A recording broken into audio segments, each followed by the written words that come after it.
glancer in screenshots, Bears in Space comes across as a cartoony pseudo-boomer shooter employing that love it or leave it style of bullet hell projectiles and breakneck speeds. And while I personally find these to be precisely my cup of tea, I will be the first to admit that it's a niche genre that is very quick to alienate a lot of players. You need a strong hook to draw people in, and Bear's hook has the weight of the Ursine behind it. And it's a rawsome good time. Oh, kill me. Pulling one hell of a juggling act between FPS, platforming and brawling mechanics, Bears also throws in a comedic tone that permeates every part of the game. Jokes and references come at a rapid pace, lurking behind every corner and often waiting out in the open for you to discover them. Where some games opt to add a splash of humour for a lighthearted experience, your time in Bears will be spent submerged in the funny juices, with set pieces and characters all playing their part to cook up punchlines of all kinds. I mean, seriously, at one point as I was leaping nimbly from platform to platform, I noticed a rock plateau within jumping distance. I decided to investigate and was greeted by a robot wearing a tank top, who lived his life 1/4 micron at a time. He explained we were racing for slips, the first to return from Death Mountain be the winner, and winner takes all. So I climbed into my vehicle and the clock ticked down.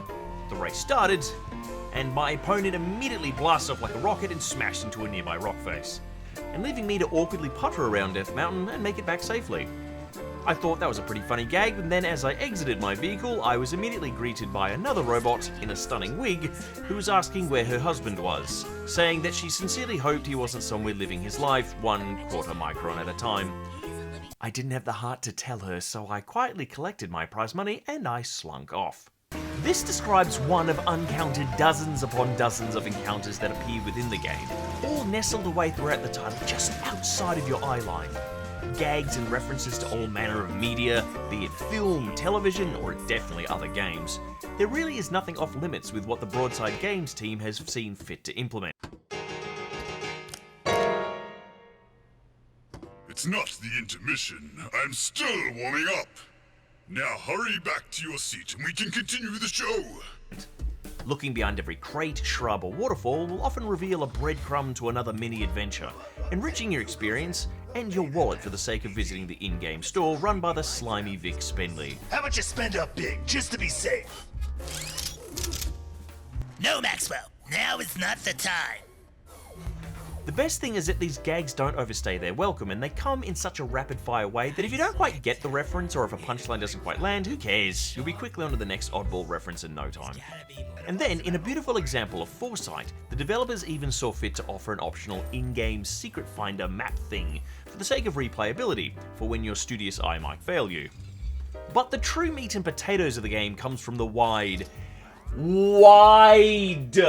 range of weapons and their devastating effect on your foes. You start with a range of very standard retro-futuristic weapon goodies, laser-chucking nifties that do the pew-pew quite well, but once you move past them, all hell breaks loose. The design document for guns in Bears in Space must read like a fever dream, like anvil launchers, a boomerang arm, a duck gun that weaponizes breadcrumbs. These are still on the tame end of the spectrum. You then get the added bonus that many of these guns have the ability to level up and upgrade themselves, which is done simply through using them. It's a bit like the guns earning experience. For example, my humble pistol ended up leveling twice, if only because I was in love with it. A simple pew-pew with that big weird rocket shape. First upgrade meant that it turned into a set of dual-wielding pistols, so it meant that I had double the fun. And then it upgraded a second time and became 3 pistols all being held concurrently, which makes perfect sense in Bears. The game also revels in traversal and platforming options with a familiar standard of hovering platforms and precarious falls. Some of these will move, others might only be active for a short period of time, and others will predictably fall if you stand on them for too long. And with a double jump and an air dash under your belt, getting around these is a fun time. But the developers at Broadside have been mindful to those that might not vibe with their time in the air up there. They've actually implemented a unique difficulty option to actually make the platforming simpler. This allows additional platforms and surfaces to become available in the game world, and this allows you to reduce your gravity-borne anxiety. It's a truly unique addition, and it's well worth seeing some mainstream adoption for games moving forward, because it means that all of the play spaces within the game are carefully curated to any who wish to inhabit them. When the game does throw down the gauntlet, you'll often find yourself leaning forward in your chair to increase your power level, because bosses in this game are no joke. They follow the same formula of creating a swarm of bullets to dodge and hazards to leap over, but they each come with an added dynamic of having a unique arena that comes with special gimmicks to utilize. These will often leverage your different gadgets to impact the fight, giving you an edge on top of your already considerable firepower.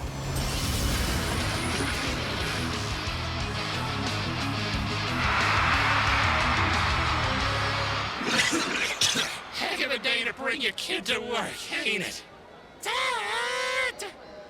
Broadside Games' Bears in Space is an anomaly in the sense that it is like many things, but there's really nothing that is truly like it. As a first-person shooter, it is a chimera that gleefully gobbles up facets of so many other classic games, and not just shooters, to create a girthy gameplay experience that can change at a moment's notice to deliver something completely out of left field without giving the player mechanical whiplash. Yes, a moment ago you were shooting robots, but this is the Virtua Cop shooting section, and a little later we'll probably do the fishing minigame, okay? On paper, it would read like the scribblings of a madman, but in execution, it all ties together beautifully into a medley of frenetic fun. Clearly an object of passion, Bears in Space is far more than a vehicle to deliver endless skits and gags. It's a more than competent shooter that has been painstakingly put together to reflect the joy felt by individuals who clearly love classic gaming, oddball entertainment, and most importantly, having fun.